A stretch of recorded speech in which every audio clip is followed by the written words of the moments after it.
The cost of quality atau biaya mutu. Biaya mutu seringkali disalahartikan. Biaya mutu tidak hanya terdiri atas biaya untuk mencapai mutu, melainkan juga biaya yang terjadi karena kurangnya mutu. Biaya mutu terdiri dari 3 jenis, yaitu yang pertama, biaya pencegahan atau prevention cost. Biaya pencegahan adalah biaya yang terjadi untuk mencegah terjadinya kegagalan produk. Biaya pencegahan adalah biaya yang dikeluarkan untuk mendesain produk dan sistem produksi bermutu tinggi, termasuk biaya untuk menerapkan dan memelihara sistem-sistem tersebut. Pencegahan kegagalan produk dimulai dengan mendesain mutu ke dalam produk dan proses produksi. Yang kedua, biaya penilaian atau appraisal cost. Biaya penilaian adalah biaya yang terjadi untuk mendeteksi kegagalan produk. Biaya penilaian terdiri atas biaya inspeksi dan pengujian bahan baku, biaya inspeksi produk selama dan setelah produk produksi, serta biaya untuk memperoleh informasi dari pelanggan mengenai kepuasan mereka atas produk tersebut. Yang ketiga, biaya kegagalan atau failure cost. Biaya kegagalan adalah biaya yang terjadi ketika suatu produk gagal. Kegagalan tersebut dapat terjadi secara internal maupun eksternal. Yang pertama, biaya kegagalan internal atau internal failure cost, yang artinya adalah biaya yang terjadi selama proses produksi seperti biaya sisa bahan baku, biaya barang cacat, biaya pengerjaan kembali, dan terhentinya produksi karena kerusakan mesin atau kehabisan bahan baku. Yang kedua, biaya kegagalan eksternal atau external failure cost adalah biaya yang terjadi setelah produk dijual, meliputi biaya untuk memperbaiki dan mengganti produk yang rusak selama masa garansi, biaya untuk menangani keluhan pelanggan, dan biaya hilangnya penjualan akibat ketidakpuasan pelanggan. Selanjutnya, manajemen mutu total atau total quality management. Manajemen mutu total adalah pendekatan tingkat perusahaan terhadap perbaikan mutu yang berusaha untuk memperbaiki mutu di semua proses dan aktivitas. Filosofi ini telah berkembang menjadi lebih dari sekedar suatu tujuan dari bisnis yang dikelola dengan baik. Manajemen mutu total telah menjadi filosofi yang mengakar dan suatu cara untuk menjalankan bisnis yang berlaku bagi seluruh bidang fungsional dan karyawan perusahaan. Oleh karena produk dan proses produksi suatu perusahaan berbeda dengan perusahaan lain, maka pendekatannya terhadap manajemen mutu total juga berbeda jauh. Namun, karakteristik-karakteristik berikut bersifat umum untuk semuanya. Karakteristik-karakteristik tersebut mencakup yang pertama, tujuan perusahaan bagi semua aktivitas bisnisnya adalah untuk melayani pelanggan. Produk sampai titik tertentu tidak hanya terbatas pada barang berwujud saja, melainkan termasuk jasa juga.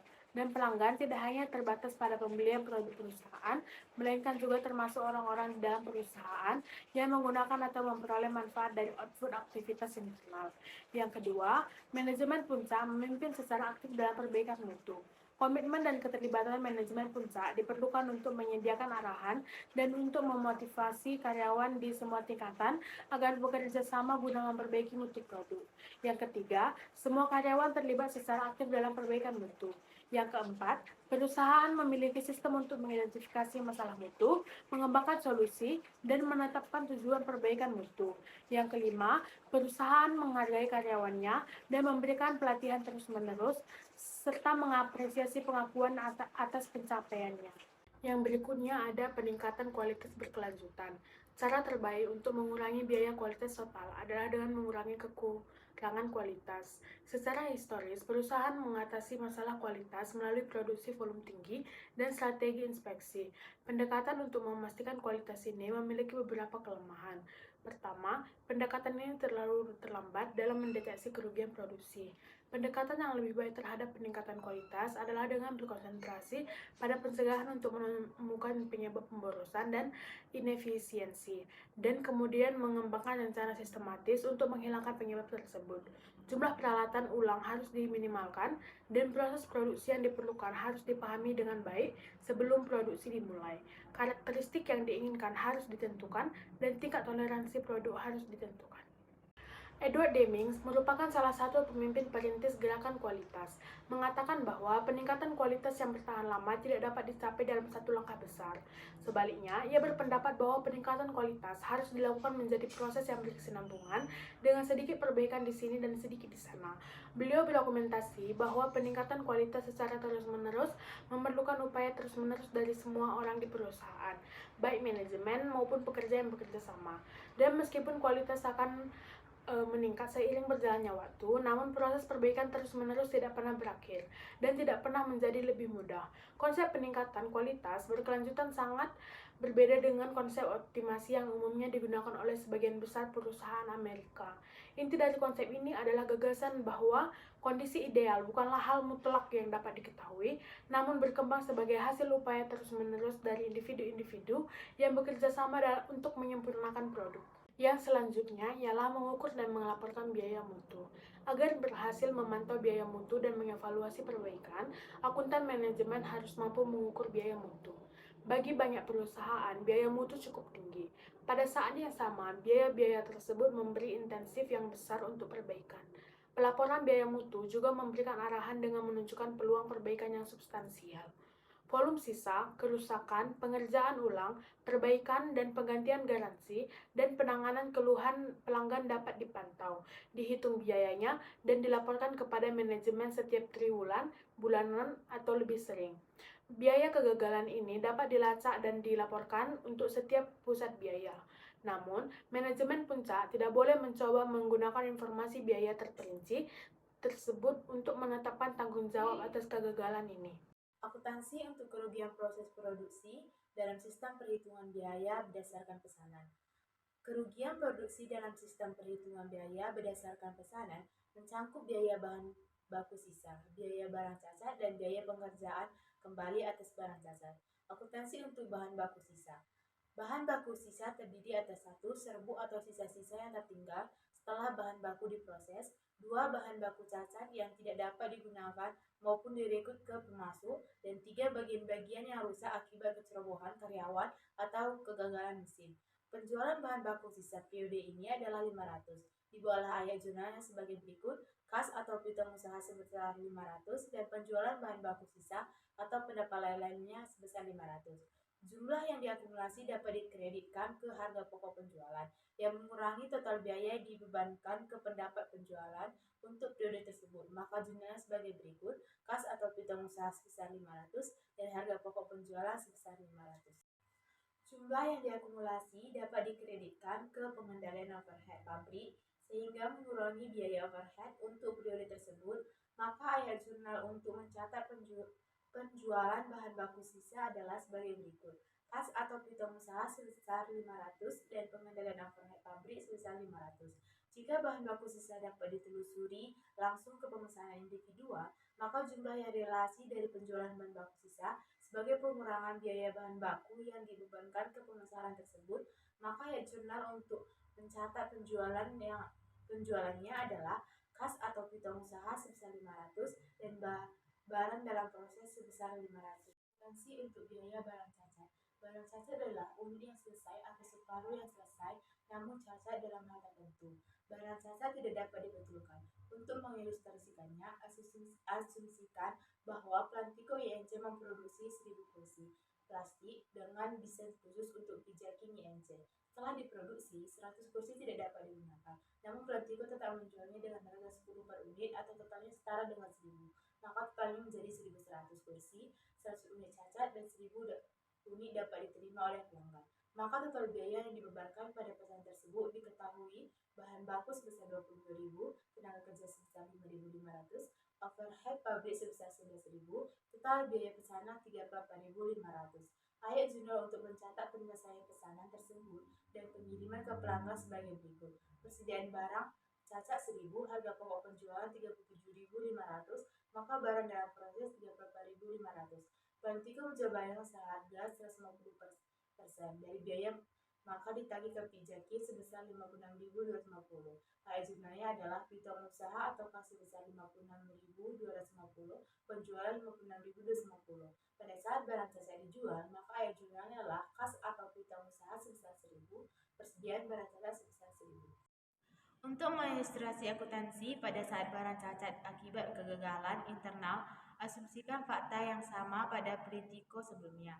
Dalam kasus kali ini, biaya produksinya sebesar 35, maka ayat jurnal pencatatan penyelesaian dan pengiriman pesanan adalah persediaan barang cacat sebesar 1000, pengendalian overhead pabrik sebesar 2.500 dari 35 kurang 10 dikali 100.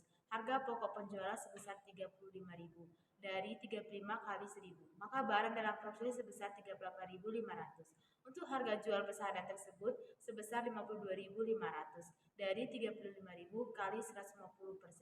Ayat jurnalnya piutang usaha sebesar 52.500 dan penjualan 52.500.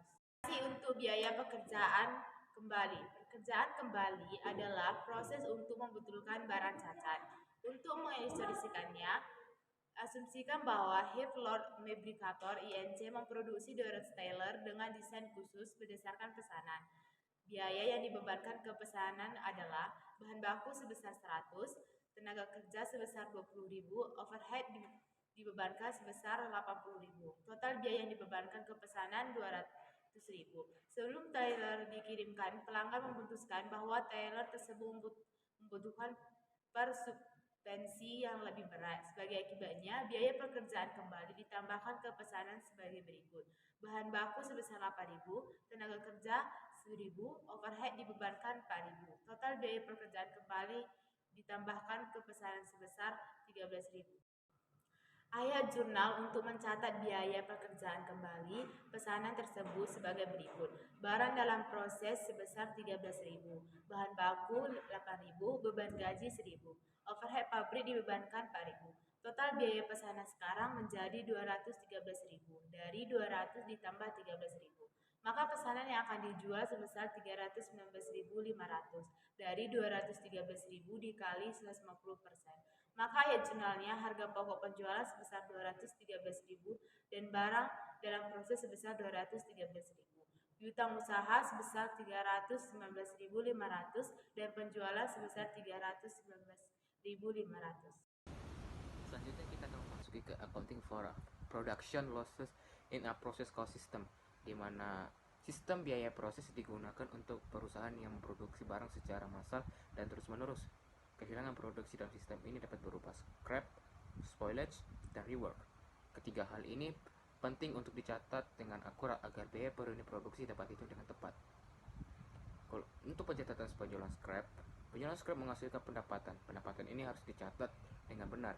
Beberapa akun yang bisa digunakan untuk mengkredit atau mengurus biaya adalah satu scrap sales, yang kedua another income, yang ketiga cost of goods sold, yang keempat itu overhead pabrik, factory overhead control, dan yang terakhir itu work in process. Dalam pemilihan akun kredit yang tepat tergantung pada kebijakan perusahaan dan bagaimana mereka memandang sisa bahan tersebut.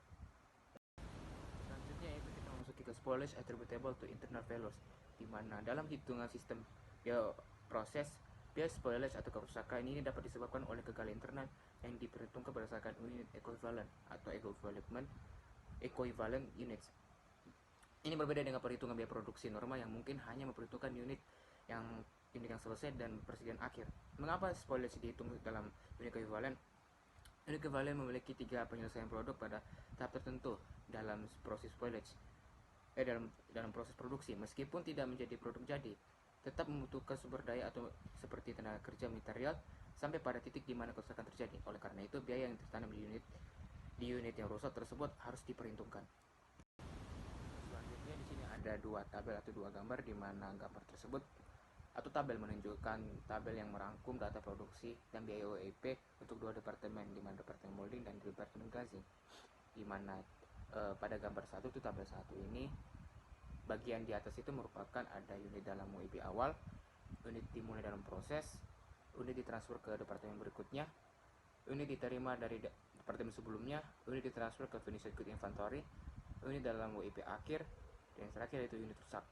Dan gambar kedua ini terdapat biaya WIP awal, biaya ditambahkan ke proses selama periode, dan terakhir itu total biaya WIP. Gambar WIP memberikan informasi penting tentang aliran unit dan biaya dalam proses manufaktur. Informasi ini dapat digunakan untuk melacak kemajuan produksi, perhitungan biaya produk, dan mengidentifikasi area yang dapat ditingkatkan. Selanjutnya di sini ada tabel di mana tabel tersebut menunjukkan perhitungan biaya produksi untuk perusahaan yang telah kita lihat sebelumnya, di mana untuk tabel pertama ini terdiri dari beberapa bagian. Yang pertama itu equivalent units in beginning inventory, di mana sebesar 0, kemudian di labor sebesar 1.600 dan overhead sebesar 1.600. Kemudian untuk di persediaan awalnya itu di materi sebesar 15.000, labor dan overhead itu sebesar 15.000 semua. Untuk di persediaan di akhir atau ending inventory ini di materi sebesar 3.600, kemudian labor dan overhead sebesar 1.080. Kemudian untuk barang yang rusak atau barang yang cacat, untuk di materialnya sebesar 2.400, kemudian untuk labor dan overheadnya sebesar 1.920. Dan jika ditotalin untuk total per unitnya, equivalent per unitnya itu di materi sebesar 21.000, kemudian labor sebesar 19.600, kemudian di overheadnya itu sebesar 9.600 juga. Lanjut yang di tabel kedua ini merupakan lanjutan dari tabel pertama, di mana cost untuk persediaan akhir ini di materi sebesar 3.885, untuk labor sebesar 2.273, dan kemudian overhead sebesar 3.410. Kemudian dibagi dengan unit equipmentnya, di mana materialnya sebesar 21.000, labornya sebesar 19.000, overheadnya sebesar 19.000 dibagi, kemudian mendapatkan biaya equipment per unitnya itu sebesar untuk material sebesar 185, labor sebesar 116, kemudian overheadnya sebesar 174. Selanjutnya penulisan laporan biaya produksi untuk bulan November dari molding departemen. Untuk persediaan awalnya itu sebesar 4.000 ditambah dengan dimulai di periode ini sebesar 21.000 dengan total semua yaitu 25.000. Kemudian untuk ditransfer ke glazing department itu sebesar 19.000 ditambah dengan persediaan akhir sebesar 3.600 ditambah dengan hilang dalam proses ini sebesar 2.400 dengan total 25.000. Kemudian untuk biaya dibebankan ke departemen ini untuk persediaan awalnya itu totalnya itu sebesar 1.531. Kemudian untuk biaya yang ditambahkan selama periode perjalanan itu dengan total 9.569. Total biaya persediaan awal ditambah dengan total biaya selama periode perjalanan ini dengan kisaran sebesar 11.100. Kemudian untuk cost account for envelopes di sini untuk persediaan awalnya itu sebesar 1.531, dan untuk permulaan dan akhir dalam periode ini itu jika dijumlahkan semuanya mendapat kisaran sebesar 1.995.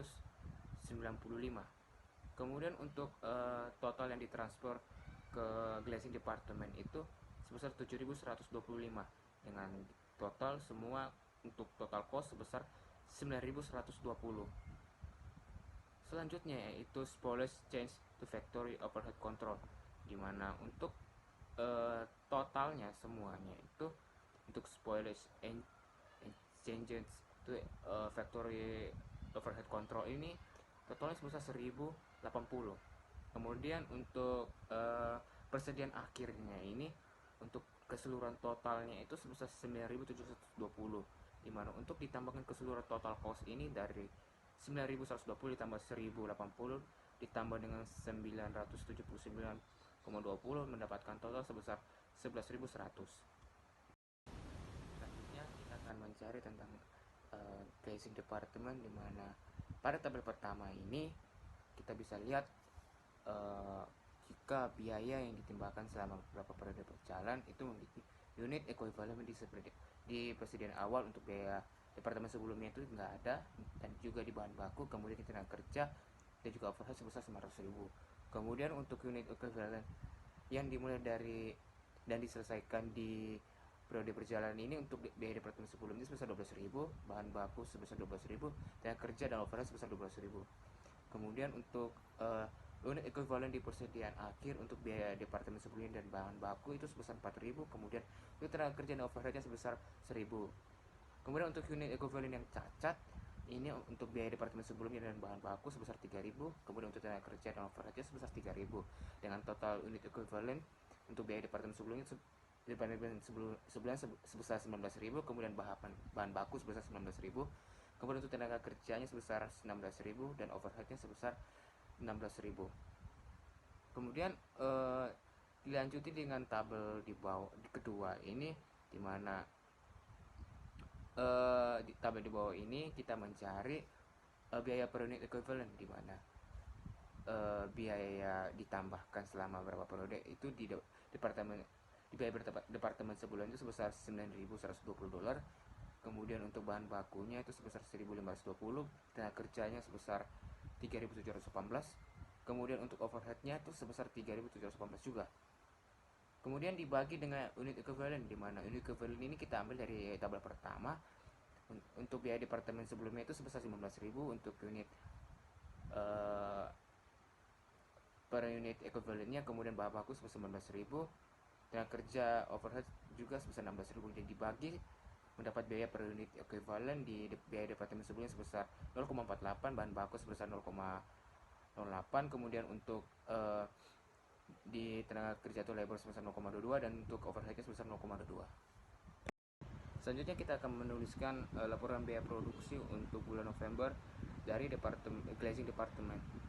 Untuk persediaan awalnya itu sebesar 3.000 ditambah dengan diterima dari molding departemen itu sebesar 15.000 dengan total keseluruhan 22.000. Kemudian transfer ke persediaan barang jadi sebesar 15.000 ditambah dengan persediaan barang akhir sebesar 4.000 ditambah dengan hilang dalam proses sebesar 3.000. Kemudian dijumlahkan mendapatkan 22.000. Kemudian biaya yang dibebankan di departemen ini untuk persediaan awal ini total persediaan awalnya sebesar 2.212. Kemudian untuk total biaya ditambahkan selama periode berjalan ini sebesar 16.076. Kemudian ditambahkan dari total biaya persediaan awal ditambahkan dengan total biaya selama periode berjalan ini sebesar 20.208. Itu total biaya yang dibebankan ke departemen. Selanjutnya untuk biaya yang dipertanggungjawabkan, di mana transfer ke persediaan barang jadi ini, di mana untuk persediaan awalnya itu sebesar 2.212. Kemudian untuk awal hingga akhir periode ini itu sebesar 12.000, di mana dari persediaan awalnya ini ditambah dengan started for and complete to period ini sebesar 14.608. Kemudian transfer to spoiled goods inventory ini kita bisa lihat unitnya itu sebesar 3.000 dikali dengan unit cost sebesar 0,5, itu dengan total sebesar 1,500. Kemudian untuk spoilage change to factory overhead itu totalnya itu sebesar 1.500, dan selanjutnya work in process ending inventory itu semuanya itu kisaran sebesar 2.680. Jadi untuk total cost dari 14.508 ditambah dengan 1.500 ditambah dengan 1.500 ditambah dengan 2.680 itu sebesar 20.288. Selanjutnya kita masuk ke normal production shrinkage, di mana penyusutan produksi normal ini merupakan hilangnya unit fisik produk selama proses produksi karena proses alami.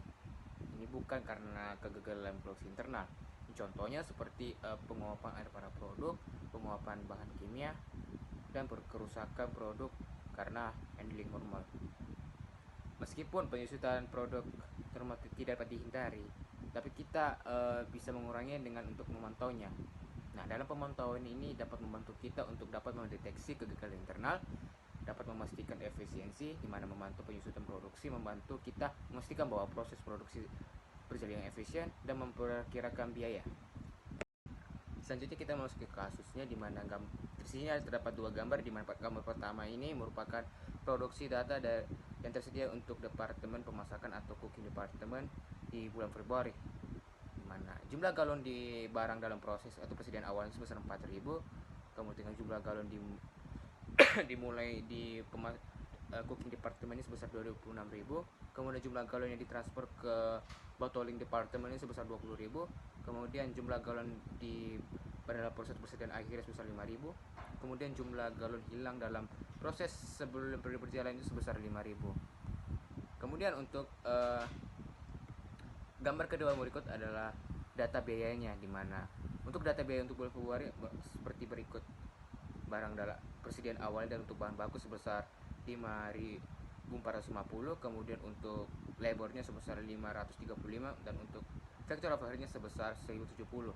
Kemudian untuk biaya yang ditambahkan ke proses selama periode berjalan itu biaya materialnya sebesar 32.550,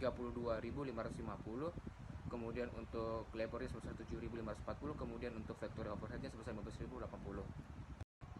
Selanjutnya kita akan masuk ke unit equivalent untuk setiap biaya di ke cooking department ini, di mana biaya yang ditambahkan dalam selama berjalan. Untuk unit equivalent di persediaan awalnya itu untuk bahan baku sebesar 0, tenaga kerja overheadnya sebesar 1.600. Kemudian untuk unit equivalent yang dimulai dan diselesaikan selama periode berjalan ini masing-masing dari material hingga ke overhead itu sebesar 16.000. Kemudian untuk unit equivalent yang di persediaan akhir untuk bahan baku atau materialnya sebesar 5.000, kemudian untuk labor dan overheadnya sebesar 1.250. Dan jika ditotalin semua, untuk bahan baku sebesar 21.000, kemudian untuk labornya sebesar 18.850, kemudian overheadnya sebesar 18.850 juga. Kemudian biaya per unit equivalent yang ditambahkan ke proses selama bulan Februari yang didapatkan sebagai berikut: biaya yang ditambahkan selama periode berjalan sebesar 32.550 dibagi dengan unit equivalent untuk bahan materialnya sebesar 1,55. Untuk tenaga kerja atau labornya itu biaya yang ditambahkan selama periode berjalan itu sebesar 7.540 dibagi dengan 18.850 sebesar 0,40. Kemudian overheadnya 15.080 dibagi dengan 18.850 sama dengan 0,80. Selanjutnya kita akan melakukan penulisan laporan biaya produksi untuk bulan Februari dari cooking department ini. Untuk persediaan awalnya ditambah dengan dimulai di periode ini itu sebesar 30.000, kemudian untuk ditransfer ke bottling department ini semua sebesar 30.000. Kemudian untuk biaya yang dibebankan ini sebesar 62.225, di mana total biaya persediaan di awal ditambah dengan 7.055 ditambah dengan total biaya ditambahkan selama periode berjalan itu sebesar 5.170. Kemudian untuk biaya yang dipertanggungjawabkan ini juga sebesar 62.525,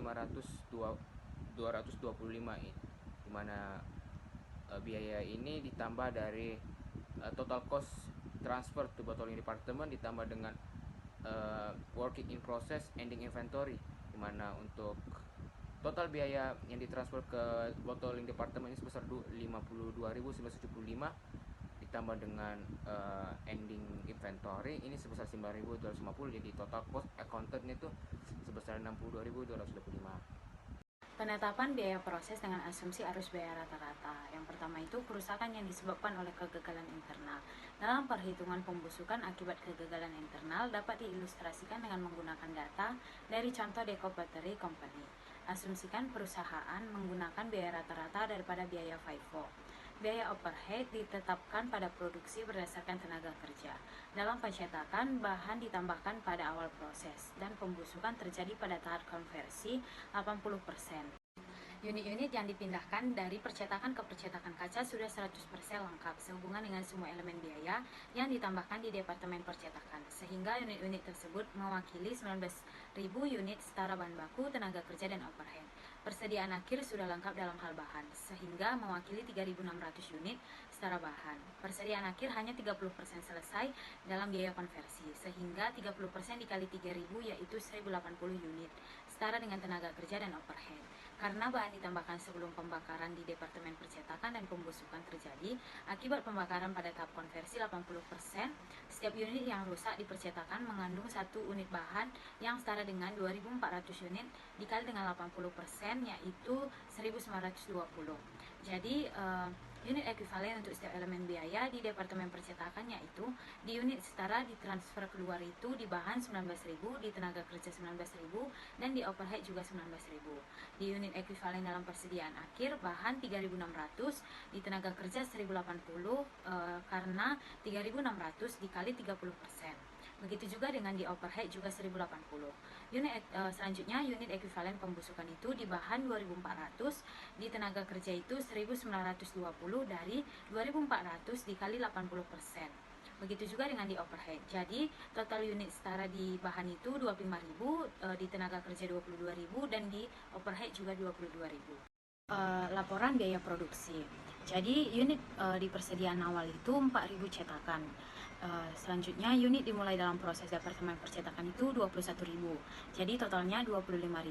Selanjutnya unit dipindahkan ke Departemen Kaca itu 19.000. Dan unit persediaan akhir barang dalam proses itu di bahan 100%, di tenaga kerja 30%, dan di overhead 30%. Dengan jumlah 3.600. Hilang dalam prosesnya atau rusak selama periode tersebut itu di bahan 100%, tenaga kerja 80%, overhead 80%. Jadi jumlahnya itu 2.400.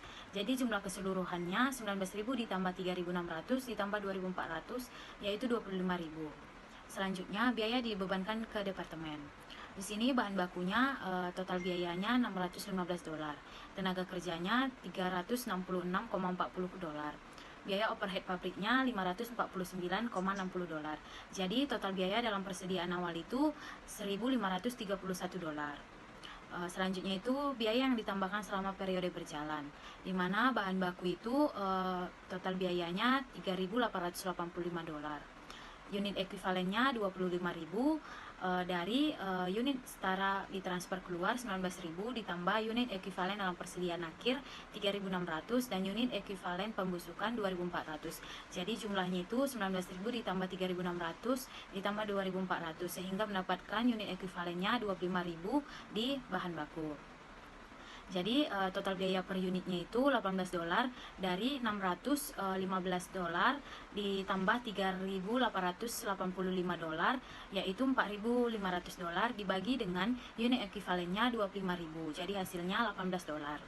Selanjutnya itu di tenaga kerja biaya total biayanya $2.273,60. Unit ekuivalennya 22.000 dari hasil 19.000 ditambah 1.080 ditambah 1.920 sehingga mendapatkan hasil 22.000. Selanjutnya biaya per unitnya itu $12 dari $366,40 ditambah $2.273,60 mendapatkan hasil $2.640 dibagi dengan 22.000 dari unit ekuivalennya sehingga mendapatkan hasil $12. Selanjutnya biaya overhead pabriknya total biayanya itu $3.410,40. Unit ekuivalennya 22.000 dari 19.000 ditambah 1.080 ditambah 1.920 mendapatkan hasil 22.000. Selanjutnya itu biaya per unitnya $18 dari $549,60 ditambah dengan $3.410,40 hasilnya $3.960 dibagi dengan 22.000 dari unit ekuivalennya sehingga mendapatkan $18.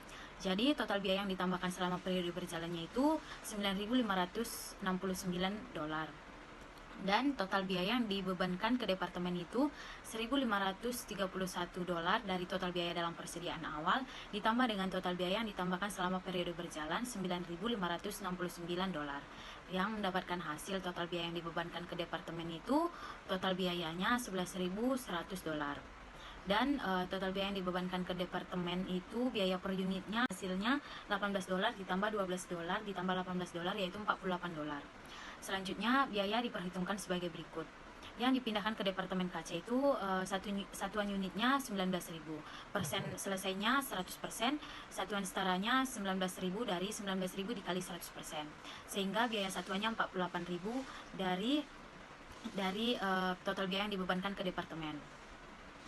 Jadi total biayanya itu 19.000 dikali $48 yaitu $9.120. Selanjutnya pembusukan yang dibebankan ke overhead pabrik. Yang pertama bahan baku, di mana satuan unitnya 2.400, persen selesainya itu 100%. Jadi satuan setaranya 2.400, biaya satuannya 18%, biaya satuannya $18 dari biaya per unit bahan di biaya yang digunakan ditambahkan selama periode berjalan. Jadi mendapatkan hasil 2.400 dikali $18, $432. Selanjutnya di tenaga kerja, satuan unitnya 2.400, persen selesainya 80%, dan satuan setaranya itu 1.920, sehingga biaya satuannya $12 yang sudah didapatkan dari tenaga kerja di biaya yang ditambahkan selama periode berjalan. Jadi totalnya itu 1.920 dikali $12 yaitu $230,40. Dan di biaya overhead pabrik, satuan per unitnya itu 2.400, persen selesainya 80%, satuan setaranya 1.920, dan biaya satuannya $18. Jadi totalnya 345,60. Jadi total keseluruhan pembusukan yang dibebankan ke overhead pabrik itu total biayanya $1.008. Selanjutnya bahan dalam proses persediaan akhir. Di bahan itu satuan unitnya 3.600, persen selesainya 100%, satuan setaranya 3.600 dikali 100 yaitu 3.600. Jadi biaya satuannya $18, sehingga mendapatkan hasil 3.600 dikali $18 yaitu $648. Di tenaga kerja, satuan per unitnya 3.600, persen selesainya 30%. Jadi 3.600 dikali 30% mendapatkan satuan setara yaitu 1.080. Dan biaya satuannya $12, sehingga 1.080 dikali 12 mendapatkan hasil $129,60. Biaya overhead pabriknya, satuan per unitnya 3.600, selesai dalam 30%, sehingga mendapatkan 3.600 dikali 30% yaitu 1.080 satuan setaranya. Jadi biaya satuannya kan $18, dikalikan dengan 1.080 mendapatkan hasil $190,40. Jadi jumlah keseluruhan dalam bahan dalam proses persediaan akhir mendapatkan total biaya $648 ditambah $129,60 ditambah $194,40 yaitu $972, sehingga total biaya keseluruhan yaitu $9.120 ditambah $1.008 ditambah $972 yaitu $11.100. Jadi total biaya yang diperhitungkan yaitu $11.100.